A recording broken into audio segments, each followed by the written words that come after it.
We live in an era of hyperconnectivity, yet our families have never been more disconnected. In the West, statistics show climbing divorce rates and growing loneliness within the household. We invest thousands in family therapy and self-help books, but we often overlook the ultimate manual of human nature, the Holy Quran. Today, we are breaking down the profound, timeless blueprint the Quran provides to transform a stressful household into a sanctuary of peace. The Prophet Muhammad, peace be upon him, stated that Satan sends his troops every day to cause division, and the one who achieves the highest status in his eyes is the one who separates a husband and a wife. The Quran acts as a spiritual shield.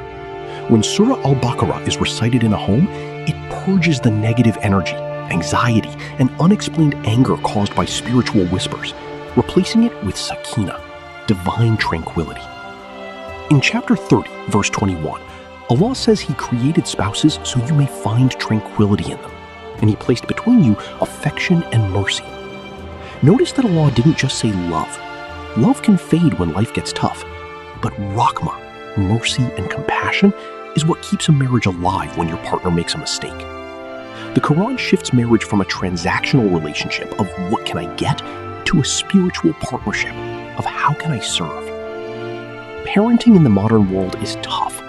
The Quran addresses this through the beautiful dialogue of Prophet Luqman with his son, teaching parents to speak with wisdom, validation, and emotional intelligence rather than harsh authority. Simultaneously, it commands children to treat parents with ultimate humility, stating not to even say a word of frustration like oof to them. It bridges the generational gap through mutual respect ordained by God. Most family breakups in modern society happen because of impulsive reactions and unchecked egos. The Quran repeatedly emphasizes emotional control. It describes the righteous as those who restrain anger and pardon the people. When a family adopts the Quranic rule of gentle speech, Qawlan Layyina, toxic arguments turn into constructive conversations. How do we implement this in a busy, fast-paced Western lifestyle? The 15-minute rule. Dedicate just 15 minutes a day where the entire family puts their phones away to listen to the Quran with English translation.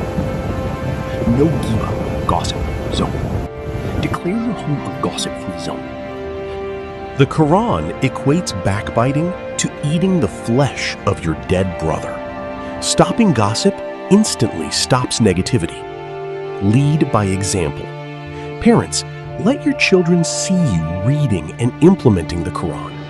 Characters are caught, not taught. A beautiful house is meaningless if the home inside it is broken. Don't just keep the Quran on your highest shelf as a blessing. Bring it down to your dining table, your living room, and your daily life. What is one verse from the Quran that has helped your family through tough times? Share your story in the comments below to inspire others. If you found value in this reminder, give us a thumbs up and share this video. To stay connected with a community focused on spiritual growth, subscribe to Social Echo Global. Until next time, peace be upon you.